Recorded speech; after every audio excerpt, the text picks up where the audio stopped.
আসসালামু আলাইকুম। সংবাদে আপনাদের সবাইকে স্বাগতম জানাচ্ছি আমি নুসরাত। শুরুতেই সংবাদ শিরোনাম। নির্বাচনকালীন নিজেকে নিষ্ক্রিয় ঘোষণা নুসরাতের। এদিকে ছাত্রদলের নতুন কর্মসূচি ঘোষণা। এরপর থাকছে গাংনীতে বিএনপি জামায়াত সংঘর্ষ। সর্বশেষ পদত্যাগকারীদের বিষয়ে যা বললেন নাহিদ। তার আগে হৃদয় ছুঁয়ে যাওয়া একটি অনুরোধ। যদি হাদি নামটি আপনার বিবেককে নাড়া দেয়, যদি প্রকাশ্য দিবালোকে গুলিবিদ্ধ হওয়ার সেই মুহূর্ত আপনাকে প্রশ্ন করতে বাধ্য করে, তবে আজ একটু সময় দিন। কমেন্টে শুধু লিখুন, হাদির ওপর হামলার বিচার চাই। আর যদি আপনি চান সত্যটা চাপা না পড়ুক, যদি চান আমরা ভয় ছাড়াই এসব খবর আপনাদের কাছে পৌঁছে দিতে পারি, তাহলে এখনই চ্যানেলটি সাবস্ক্রাইব করুন। সাবস্ক্রাইব মানে শুধু একটি বাটন চাপা নয়, এটি অন্যায়ের বিরুদ্ধে সত্যের পাশে দাঁড়ানোর অঙ্গীকার। চলুন নীরব না থেকে বিস্তারিত জেনে নিই। নির্বাচনকালীন নিজেকে নিষ্ক্রিয় ঘোষণা নুসরাতের। আসন্ন ত্রয়োদশ জাতীয় সংসদ নির্বাচনে জাতীয় নাগরিক পার্টির এনসিপি-এর সব কার্যক্রমে নিষ্ক্রিয় থাকার ঘোষণা দিয়েছেন দলটির যুগ্ম আহ্বায়ক নুসরাত তাবাসসুম। রবিবার রাত 10টার দিকে নিজের ফেসবুক পেজে এই সিদ্ধান্তের কথা জানান তিনি। ফেসবুক পোস্টে নুসরাত লিখেছেন, আমি খুব সংক্ষেপে কিছু বিষয় জানাতে চাই।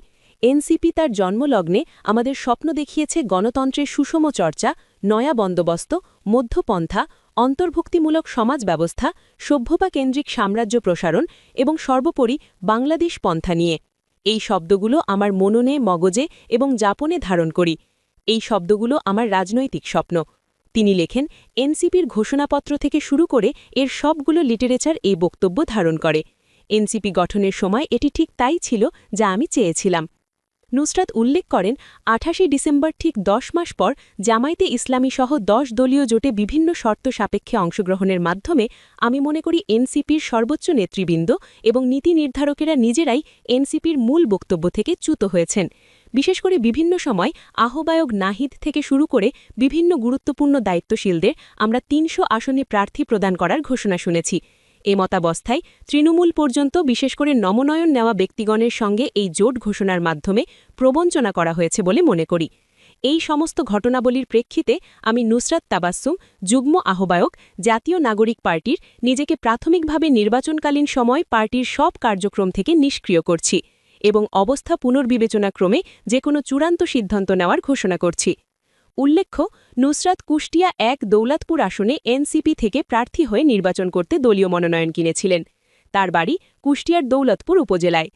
এদিকে ছাত্রদলের নতুন কর্মসূচি ঘোষণা। বাংলাদেশ জাতীয়তাবাদী ছাত্রদলের ৪৭তম প্রতিষ্ঠাবার্ষিকী উপলক্ষে দিনব্যাপী কর্মসূচি ঘোষণা করা হয়েছে। রবিবার ২৮ ডিসেম্বর ছাত্রদলের সভাপতি রাকিবুল ইসলাম রাকিব ও সাধারণ সম্পাদক নাসির উদ্দিন নাসিরের গণমাধ্যমে পাঠানো এক বিজ্ঞপ্তিতে এ তথ্য জানানো হয়। কর্মসূচির অংশ হিসেবে ১ জানুয়ারি প্রতিষ্ঠাবার্ষিকীর দিনটি সকাল ৯টায় ছাত্রদল কেন্দ্রীয় সংসদের কার্যালয় সহ দেশের সব জেলা ও মহানগর ইউনিট কার্যালয়ে জাতীয় পতাকা সহ দলীয় পতাকা উত্তোলন করা হবে। সেই সঙ্গে এই দিন বেলা ১১টায় শহীদ রাষ্ট্রপতি জিয়াউর রহমানের কবরে পুষ্পস্তবক অর্পণের পাশাপাশি ফাতেহা পাঠ ও মোনাজাত অনুষ্ঠিত হবে। একই দিন দুপুর ২টোর দিকে রাজধানীর নয়াপল্টনে ইএনপির কেন্দ্রীয় কার্যালয়ের সামনে রক্তদান কর্মসূচির আয়োজন করা হবে। পরবর্তীতে দুপুর ২টোর দিকে রাজধানীর কৃষিবিদ ইনস্টিটিউশন বাংলাদেশে কেআইবি ফার্মগেটে প্রতিষ্ঠাবার্ষিকী উপলক্ষে আলোচনা সভা অনুষ্ঠিত হবে। এছাড়া প্রতিষ্ঠাবার্ষিকীকে ঘিরে আগামী ১ জানুয়ারি সারা দেশের সমস্ত বিশ্ববিদ্যালয়, জেলা ও মহানগর সহ সব শিক্ষা প্রতিষ্ঠানে প্রতিষ্ঠাবার্ষিকীর বর্ণাঢ্য র্যালি অনুষ্ঠিত হবে। সেই সঙ্গে সারা দেশে ছাত্রদলের সমস্ত শহীদদের কবর জিয়ারতের পাশাপাশি গুম, খুন ও পঙ্গুত্বের শিকার নেতাকর্মীদের পরিবারের সঙ্গে সাক্ষাৎ করবেন সংশ্লিষ্ট এলাকার নেতাকর্মীরা। শেষ খবর, গাংনীতে বিএনপি জামায়াত সংঘর্ষ। মেহেরপুরের গাংনী উপজেলার ভাটপাড়া গ্রামে বিএনপি ও জামায়াত নেতাকর্মীর মধ্যে সংঘর্ষ হয়েছে। এতে জামায়াতের ৪ জন আহত হয়েছেন দাবি করেছে দলটি। গতকাল দুপুরে এ ঘটনা ঘটে। বিএনপি পাল্টা অভিযোগ করছে জামায়াতের কর্মীরাই প্রথমে হামলা চালায়। আহতরা হলেন গাংনী উপজেলা শ্রমিক কল্যাণ ফেডারেশনের সাংগঠনিক সম্পাদক আলাউদ্দিন বাবলু, সাহারবাটি ইউনিয়ন জামায়াত সেক্রেটারি রবিউল ইসলাম রুবেল, বাইতুল মাল সম্পাদক সোহরাব হোসেন ও তার ছেলে শিশির হোসেন। এদের মধ্যে আলাউদ্দিন বাবলু ও সোহরাব হোসেনকে উপজেলা স্বাস্থ্যকেন্দ্রে ভর্তি করা হয়েছে।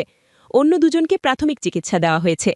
স্থানীয় সূত্র জানায়, সকালে জামায়াতের কয়েকজন নারী কর্মী ইয়ানতের টাকা তোলা নিয়ে দোকান মালিক সোহরাব হোসেনের সঙ্গে কথা বলছিলেন। তখন সেখানে উপস্থিত বিএনপি কর্মী জামালের সঙ্গে বিষয়টি নিয়ে কথা কাটাকাটি হয়। এক পর্যায়ে দুই পক্ষে সংঘর্ষে রূপ নেয়।